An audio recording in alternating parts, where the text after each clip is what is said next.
अहमद तेज़ी से store room की तरफ बढ़ा जहां घर का कैमरा लगा हुआ था। पूरा खानदान इसके पीछे खड़ा था। शाज़िया बेगम की धड़कनें तेज़ हो चुकी थीं। वो बार बार अपने दुपट्टे का पल्लू मरोड़ रही थीं। अहमद ने रिकॉर्डिंग खोली और उस दिन का वक्त मुंतहिब किया जिस दिन अंगूठी गायब हुई थी। सबकी नज़रें टीवी स्क्रीन पर जम गईं। पहले मंजर में शाज़िया बेगम अपने कमरे में दाखिल हुई। उन्होंने ड्रेसिंग टेबल के सामने खड़े होकर अंगूठी उतारी। सब खामोशी से देखते रहे। अचानक वीडियो में दिखाई दिया कि शाज़िया बेगम ने इधर उधर देखा, फिर अंगूठी उठाकर अलमारी के पीछे रख दी। कमरे में सन्नाटा छा गया। किसी को अपनी आंखों पर यकीन नहीं आ रहा था। लेकिन वीडियो अभी ख़त्म नहीं हुई थी। कुछ देर बाद मरियम दवाई देने के लिए कमरे में आई।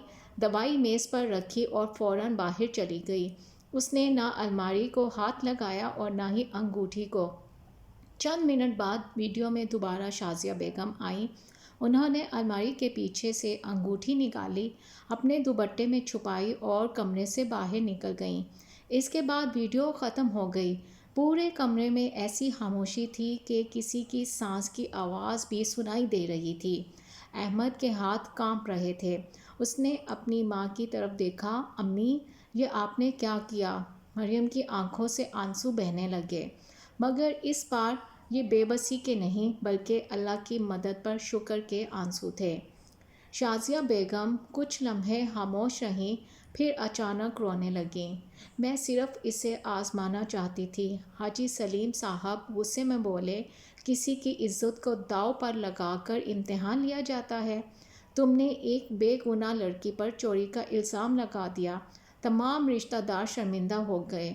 जिन लोगों ने मरियम पर शक किया था। अहमद नज़रें झुकाए खड़े थे। आहिस्ता आहिस्ता मरियम के पास आया। इसकी आवाज़ भराई हुई थी। मरियम, मुझे माफ़ कर दो, मुझे तुम पर यकीन करना चाहिए था। मरियम ने खामोशी से इसकी तरफ देखा। कई लम्हे गुजर गए, फिर इसने आहिस्ता से कहा, अहमद, इल्ज़ाम सिर्फ अम्मी ने नहीं लगाया था, आपकी खामोशी ने भी मुझे बहुत तकलीफ़ दी है। ये अल्फाज अहमद के दिल में उतर गए। इसे पहली बार एहसास हुआ कि कभी कभी खामोश रहना भी जुल्म का साथ देना होता है। मगर किसी को मालूम नहीं था कि असल तूफ़ान अभी आना बाकी था। इसी वक्त दरवाजे की घंटी बजी। दरवाज़ा खुला तो बाहर एक नफीस लिबास पहने खातून खड़ी थीं। उन्होंने अंदर आते ही कहा, मैं वकील सारा हूँ और मेरे पास शाज़िया बेगम के नाम एक अदालती नोटिस है। शाज़िया बेगम के चेहरे का रंग एक बार फिर उड़ गया। अदालती नोटिस? आखिर ऐसा कौन सा राज था जो बरसों से छुपा हुआ था? पूरे घर में सन्नाटा छा गया। अदालती नोटिस? अहमद ने हैरत से वकील सारा की तरफ देखा। जी, आप किस सिलसिले में आई हैं? वकील सारा ने अपने बैग से एक फ़ाइल निकाली और मेज़ पर रख दी। ये नोटिस शाज़िया बेगम के नाम है। शाज़िया बेगम के हाथ लरजने लगे। उन्होंने कांपती हुई आवाज़ में पूछा, किसने भेजा है? वकील ने जवाब दिया, रुखसाना बीबी ने। ये नाम सुनते ही शाज़िया बेगम के कदम लड़खड़ाने लगे। इनके चेहरे का रंग जर्द पड़ गया।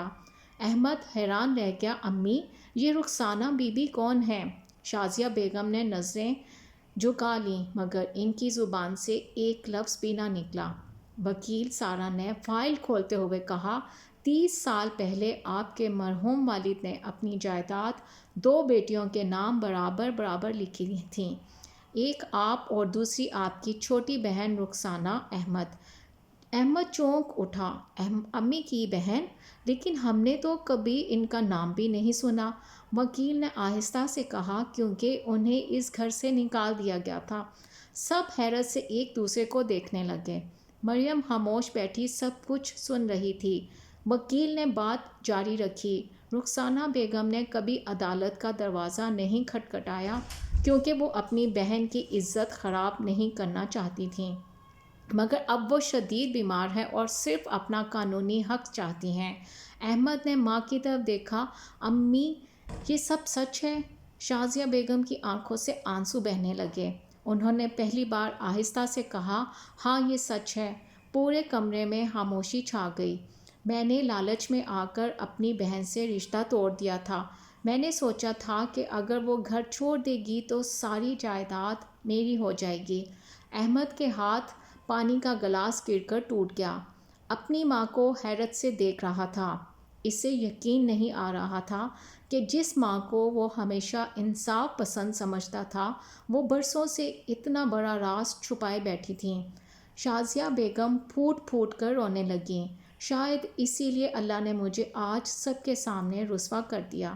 میں نے ایک بے گناہ بہو پر بھی وہی ظلم کیا جو کبھی اپنی بہن پر کیا تھا۔ مریم کی آنکھوں میں آنسو آ گئے۔ اسے پہلی بار اپنی ساس پر غصے کی بجائے ترس آیا۔ مگر کہانی ابھی ختم نہیں ہوئی تھی۔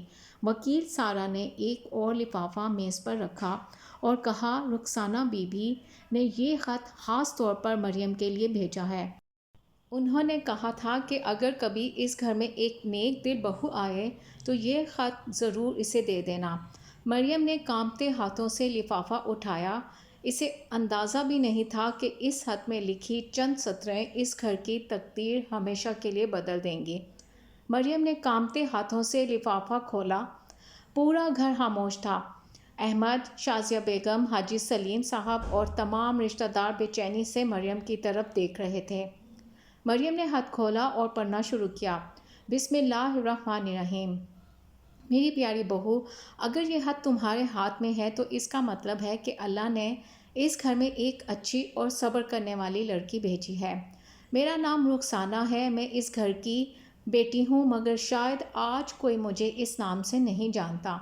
مجھے اپنی بہن شازیہ سے کبھی نفرت نہیں رہی۔ اس نے میرے ساتھ زیادتی ضرور کی، لیکن میں نے ہر نماز میں اس کے لیے دعا ہی کی ہے۔ بیٹی، یاد رکھنا، گھر دیواروں سے نہیں معافی سے آباد ہوتے ہیں۔ اگر ایک دن میری بہن اپنی غلطی مان لے تو اسے کبھی تنہا مت چھوڑنا۔ انسان سے غلطی ہوتی ہے، مگر ہر انسان کو توبہ کا ایک موقع ضرور ملنا چاہیے۔ میں اپنا حصہ لینے نہیں آ رہی، میں صرف اپنی بہن کو دوبارہ گلے لگانا چاہتی ہوں۔ اگر اللہ نے مجھے زیادہ مہلت نہ دی تو میری آخری خواہش یہی ہے کہ شازیہ ایک بار مجھے بہن کہہ کر پکار لے۔ خط ختم ہوتے ہی مریم کی آواز بھر آئی۔ کمرے میں موجود ہر شخص کی آنکھیں نم تھیں۔ احمد نے پہلی بار اپنی ماں کو اس طرح روتے دیکھا۔ شازیہ بیگم فرش پر بیٹھ گئیں۔ وہ اپنے چہرے کو دونوں ہاتھوں میں چھپا کر زار و کتار رونے لگیں۔ میں کتنی بدقسمت تھی، میری بہن نے میرے لیے دعائیں کیں اور میں اسے دشمن سمجھتی رہی۔ انہوں نے مریم کی طرف دیکھا۔ بیٹی، کیا اللہ مجھے معاف کر دے گا؟ مریم ان کے قریب آئی۔ اس نے پہلی بار اپنی ساس کا ہاتھ پکڑا اور آہستہ سے کہا، اگر بندہ سچے دل سے توبہ کرے تو اللہ کی رحمت بہت وسیع ہے، لیکن صرف رونا کافی نہیں، غلطیوں کا ازالہ بھی کرنا ہوتا ہے۔ حاجی سلیم صاحب نے فوراً کہا، ابھی بھی وقت ہے، رخسانہ بہن زندہ ہیں، چلو ان سے مل آتے ہیں۔ شازیہ بیگم نے فوراً ہاں میں سر ہلایا۔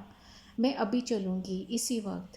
اگلی صبح پورا خاندان رخسانہ بی بی کے پاس گھر پہنچا۔ وہ ایک چھوٹا سا کرائے کا مکان تھا۔ دروازہ ایک 10-12 سالہ بچی نے کھولا۔ اس نے دھیمی آواز میں کہا، آپ لوگ دیر سے آئے ہیں۔ سب کے دل دھک سے رہ گئے۔ احمد نے گھبرا کر پوچھا، کیا مطلب؟ بچی کی آنکھوں سے آنسو بہنے لگے۔ نانی اماں رات سے ہسپتال میں ہیں، ڈاکٹر کہہ رہے ہیں کہ شاید ان کے پاس زیادہ وقت نہیں۔ یہ سنتے ہی شازیہ بیگم کے ہاتھ سے پرس زمین پر گر گیا۔ ان کی زبان پر صرف ایک ہی جملہ تھا، یا اللہ مجھے ایک بار اپنی بہن سے معافی مانگنے کا موقع ضرور دے۔ ویڈیو اچھی لگی ہو تو اس کا اگلا پارٹ، اگلی ایپیسوڈ دیکھنا مت بھولیے گا اور سبسکرائب کرنا مت بھولیے گا۔